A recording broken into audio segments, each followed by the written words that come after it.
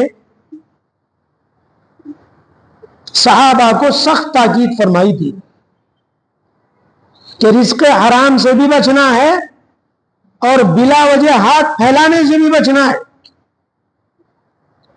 آج آپ دیکھ لو ہمارے ملک میں ہر 5واں آدمی بھکاری مل جائے گا مسلمانوں میں، یعنی اتنی شدت آ گئی اور اتنا اپنا ضعف اور کمزوری اب لوگوں کے سامنے بیان کرنے لگے کہ جس کو دیکھو وہ حاجت مند ہے، اور یہ سمجھتا ہی نہیں کہ یہ ہاتھ پھیلانا، مانگنا، یہ شریعت میں ناپسندیدہ چیز ہے۔ جناب محمد الرسول اللہ صلی اللہ علیہ وسلم تشریف فرماتے، ایک صحابی آئے، اپنی حاجت بیان کی اور کہا میں ضرورت مند ہوں، مجھے کچھ عنایت فرمائیے۔ پیارے آقا صلی اللہ علیہ وسلم نے اب یہ ساری امت کے سامنے عمل آ جائے اس لیے آپ صلی اللہ علیہ وسلم دیکھو اس کو کتنا تفصیل سے پوچھتے ہیں۔ صحابی سے کہتے ہیں کہ گھر میں کچھ ہے؟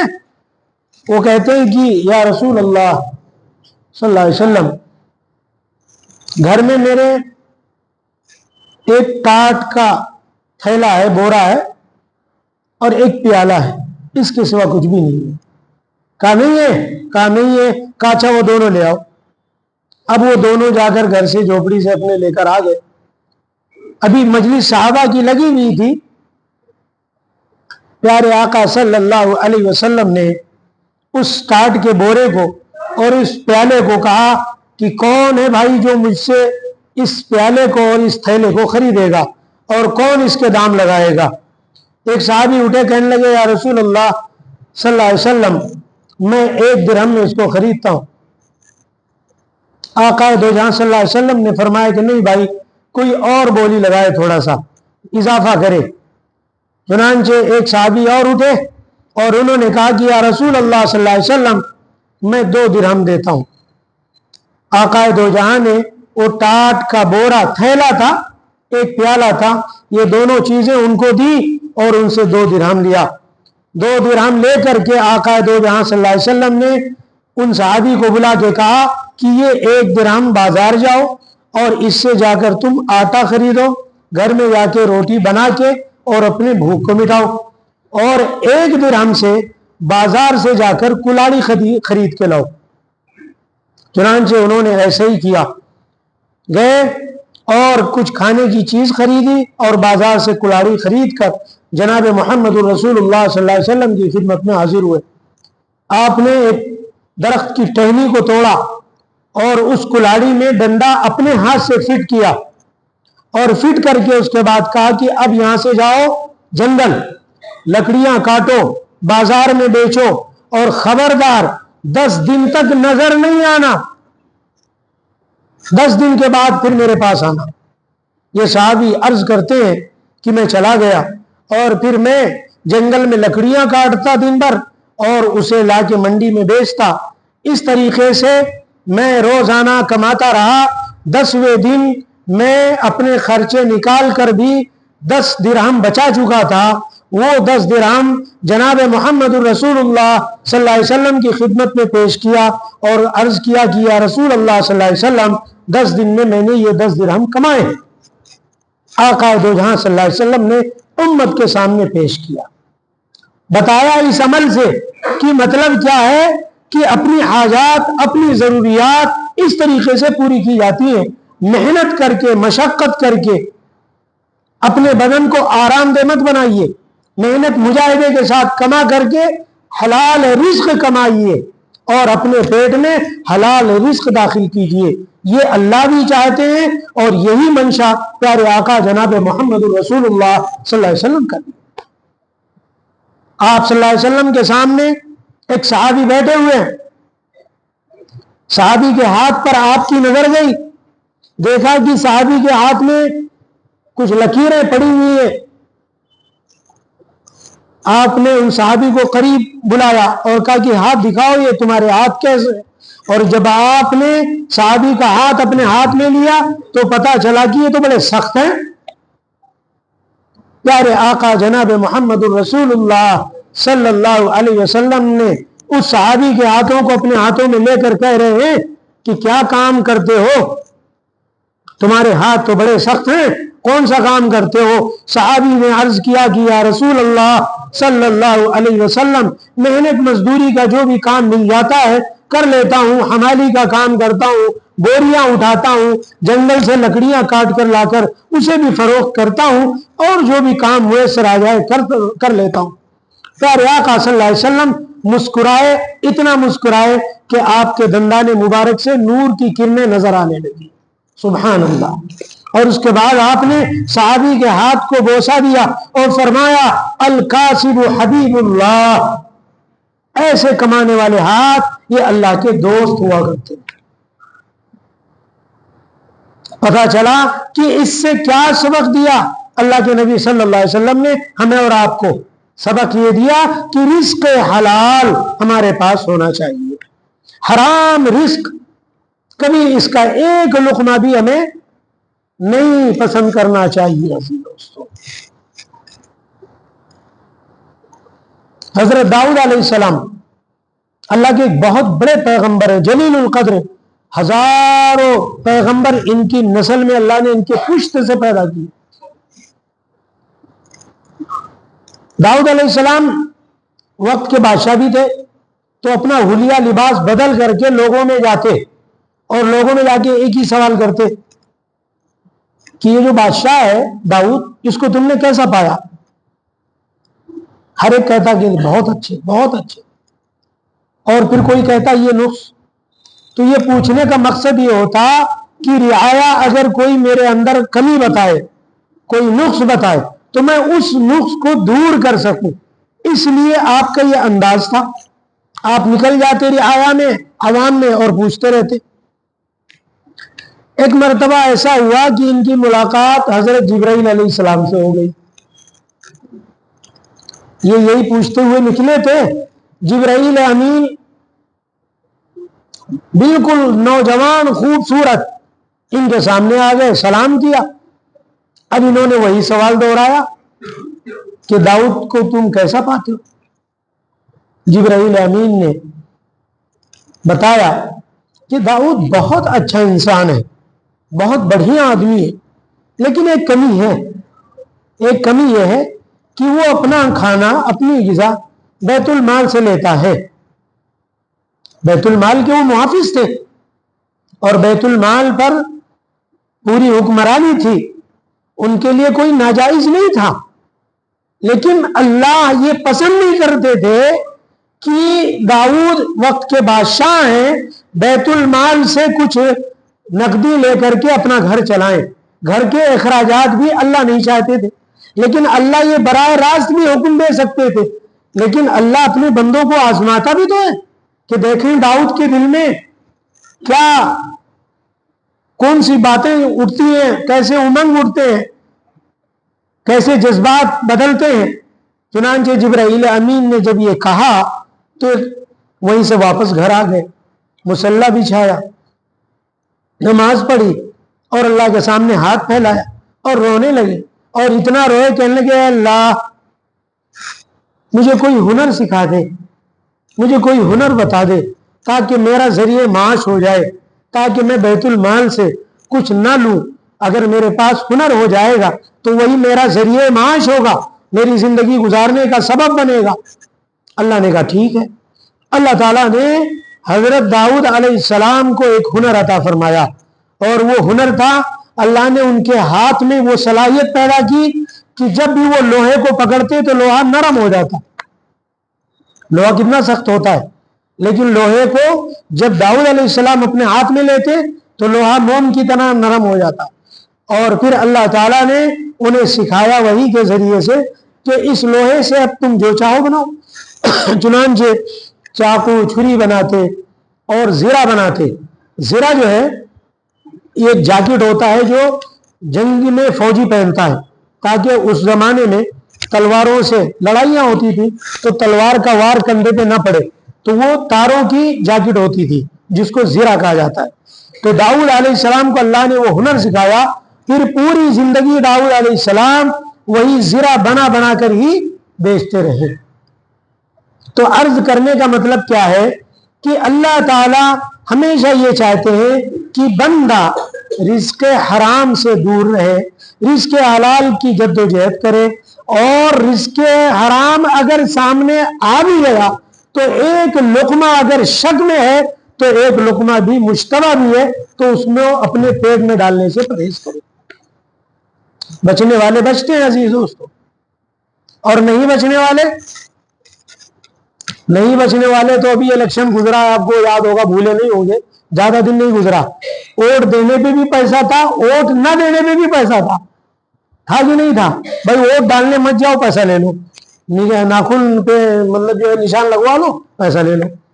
اب میں نے حالانکہ آگاہ کیا تھا کہ یہ چیز حرام ہے، اور اس کے حرام ہونے میں کوئی شک شبہ نہیں ہے، یہ ایسے ہی حرام ہے جیسے سور کا گوشت حرام ہے۔ لیکن بعد میں بھی بہت سے لوگ آتے گئے، پوچھتے رہے، مولانا زبردستی پاکٹ ڈال کے گئے، تو میں نے کہا چلو اس میں تو آپ معذور ہو، مجبور ہو، ان کو پتہ ہی نہیں چلا رات کو ڈال کے گئے، تو میں نے کہا اس کو صدقہ کر دو، کسی کو بھی اس کا تو بھلا ہو جائے، آپ استعمال مت کرو۔ یہ تو میں نے بتایا، لیکن میں بتا رہا ہوں کہ جب رزق حرام آتا ہے تو ہماری آنکھوں میں وہ چمک پیدا ہوتی ہے کہ کب ہم اس کو لے لیں اور حاصل کر لیں، اور یہ شیطان کا ایک بہت بڑا حملہ ہوتا ہے۔ وہ یہ نہیں چاہتا کہ تمہارے پارٹس، تمہارے باڈی، تمہارے جتنے اعضاء ہیں اس سے اچھے کام ہو۔ شیطان تو ہمارا دشمن ہے نا، وہ یہ چاہتا ہی نہیں ہے کہ اس سے اچھے کام ہو، اور اچھے کام کب نہیں ہوں گے؟ جب حرام کا لقمہ ہمارے پیٹ میں جائے گا۔ تو اس لیے بچنے والے تو بچتے ہیں، اور نہیں بچنے والوں کو کتنا بھی بچایا جائے تو اس طریقے سے بھی وہ حرام کا لقمہ پیٹ میں ڈال لیتے ہیں۔ اب کتنے دن زندگی وہ لوگ گزار لیں گے؟ کیا اللہ کو یہ پسند آئی ہوگی بات؟ کیا جناب محمد رسول اللہ صلی اللہ علیہ وسلم کے دل کو انہوں نے چھلنی نہیں کیا؟ سوچیں گے میرا کیسا امتی ہے یہ، میں تو فاقوں پہ فاقے گزارا، اور میرے گھر میں 2 مہینے چولہے نہیں جلے، کیا میں اللہ سے جنت سے کھانا نہیں منگوا سکتا تھا؟ کیا میں کچھ نہیں کر سکتا تھا؟ لیکن میں نے فاقے اس لیے گزارے، 2 مہینہ آپ کے گھر میں چولہا نہیں جلتا تھا، اور راوی بیان کرتا ہے، اللہ کی قسم عزیز دوستو، پیارے آقا صلی اللہ علیہ وسلم کی ایک مرتبہ بھوک میں ایسی کیفیت بنی کہ آپ چارپائی کی لکڑی پر کبھی اس طرف پیٹ رکھتے، قرار نہیں آتا، کبھی اس طرف پیٹ رکھتے، قرار نہیں آتا، کیونکہ پیٹ میں بھوک لگی ہوئی تھی، بھوک کی شدت بڑھ رہی تھی، اور آپ اس کروٹ بدلتے، اس کروٹ بدلتے۔ اب امت کے سامنے جب یہ حال آیا حضور کا، تو 2 مہینہ آپ نے فاقے سے زندگی اس لیے گزاری تھی تاکہ میری امت پر کسی بندے کے سامنے اگر کوئی مجبوری کی حالت ایسی پیش آ جائے تو وہ حرام کا لقمہ پیٹ میں نہ ڈالے، یہ سوچ کر سن کر لے، برداشت کر لے کہ چلو میں کیا ہے، میں تو ایک ادنا انسان ہوں، میرے نبی نے 2 مہینہ فاقوں بھری زندگی گزاری۔ اب عائشہ صدیقہ رضی اللہ عنہا عرض کرتی ہیں کہ 2 مہینہ چولہا نہیں جلا۔ تو میرے عزیز دوستو بزرگوں، عرض کرنے کا مطلب یہ ہے کہ حلال کی ہی صرف جد و جہد کرو، حرام سے بھلا ہونے والا نہیں ہے۔ ہم امام اعظم ابو حنیفہ رحمۃ اللہ علیہ کی بات کرتے ہیں، ہمارے امام ہیں جن کے ہم فالوور ہیں، پوری دنیا میں سب سے زیادہ حنفی فقہ رائج ہے۔ انہوں نے اپنے کپڑے کی دکان تھی، اور اپنے گھر دکان میں جو خادم تھا اس سے کہہ رکھا تھا کہ یہ ایک تھان ہے، یہ عیب دار ہے، جب بھی کوئی گاہک اسے لے گا تو اس کا عیب بتا کر دینا۔ خادم نے شام کا وقت تھا، نہ عیب بتایا، 70 درہم کا وہ تھا اور 100 درہم نے اسے بیچ دیا۔ امام اعظم ابو حنیفہ رحمۃ اللہ علیہ شام کا وقت ہوا، خادم سے جب حساب لینے لگے تو کہنے لگے فلاں تھان بیچ دیا، کہاں بیچ دیا؟ کہا تم نے اسے عیب بتایا تھا؟ کہا وہ تو میں بھول گیا امام صاحب، میں تو بھول گیا۔ اب امام اعظم ابو حنیفہ رحمۃ اللہ علیہ اچھا کتنے کا بیچا؟ کہا 100 درہم میں بیچا۔ 70 درہم کا تھان تھا، 100 درہم میں بیچا، عیب بتانا بھول گیا۔ کہا اچھا جاؤ اسے تلاش کرو، اب یہ ہمارے لیے حلال کیسے ہوگا؟ اب اس آدمی کی تلاش میں بھجوایا، اور پھر سوچا کہ چلو وہ آدمی تو مل ہی جائے گا یا نہیں ملے گا، لیکن یہ کہا کہ اچھا ایک کام کرو، آج ہماری دن بھر کی کمائی کتنی ہوئی؟ کہا یا امام صاحب جو بھی کمائی ہوتی ہے میں اسے ایک صندوق میں ڈالتا ہوں، آپ دیکھ لیں ایک صندوق میں پورے دن بھر کی کمائی ہے۔ امام صاحب چونکہ بڑے تاجر تھے، کوئی چھوٹے موٹے نہیں تھے، ریٹیل بھی تھا ہول سیلر بھی تھے، اس لیے جو بھی صندوق میں ڈالا جب اس کو امام صاحب نے گنوایا تو وہ 30,000 درہم تھے، 30,000 درہم تھے۔ اب 30,000 درہم، امام اعظم ہے، آپ سوچ لو ہم سب جن کے فالوور ہیں، جو ہم نماز پڑھتے ہیں فقہ حنفی اسی کے اعتبار سے پڑھتے، ہمارے امام صاحب کا تقویٰ کیا تھا؟ ایسے ہی نہیں امام اعظم ابو حنیفہ بنے، امام صاحب نے کہا یہ 30,000 درہم جاؤ کوفہ بصرہ کے تمام فقیروں میں تقسیم کر دو۔ کیوں؟ اس میں 70 درہم شبہات کے ہیں، اور وہ 70 درہم کون سے مجھے پتہ نہیں چل پائے گا اور میں نہیں چھاٹنا چاہتا، لے جاؤ آج پورا دن کا جو بھی ہے یہ اس کو صدقہ کر دو۔ یہ تھے امام اعظم۔ اس بنیاد پر میرے بھائی حرام ایک لقمے سے بھی آپ بچیں، اس کا فائدہ ضرور ہوگا۔ ایک فائدہ بتاتا ہوں، بات ختم کرتا ہوں، وقت ہو رہا ہے۔ امام احمد بن حنبل رحمۃ اللہ علیہ، ان کا مسلک صرف مکے میں رائج ہے، جو مصلی ہے حرم میں وہ حنبلی مسلک کا ہے، اور مدینے میں مالکی مسلک ہے۔ تو امام احمد بن حنبل رحمۃ اللہ علیہ اپنے شاگرد امام شافعی رحمۃ اللہ علیہ کے ہاں گئے اور انہیں پہلے سے خط لکھ کے بھیجا کہ میں فلاں دن تمہارے آ رہا ہوں، اس دن قیام کروں گا۔ اب چونکہ امام احمد بن حنبل رحمۃ اللہ علیہ استاذ بھی تھے امام شافعی کے، تو انہوں نے گھر میں اہتمام کیا، کھانا بنوایا اور بچیوں سے کہا کہ بھائی بستر اچھا لگاؤ، سب کچھ کیا میرے استاد، اور بڑی تعریفیں کی امام شافعی نے اپنے گھر میں بچیوں کے سامنے، میرے استاذ ہیں اور ایسے ہیں، اور ہر شاگرد کرتا ہی ہے، اور یہ استاذ کو بڑھاوا جو دیتے ہیں یہ شاگرد بھی دیتے ہیں، بھائی استاذ کتنا بڑا ہے کون پتا، لیکن جب شاگرد کہتے ہیں کہ الحمدللہ، تو اس طریقے سے امام شافعی نے خوب تعریف کی اپنے بچیوں کے سامنے۔ بچیوں نے بڑا اہتمام کیا، کھانا بھی خوب الحمدللہ درود شریف پڑھ پڑھ کر بنایا گیا، خوب لذیذ کھانے بنائے گئے، حلوے بنائے گئے، ساری چیزیں۔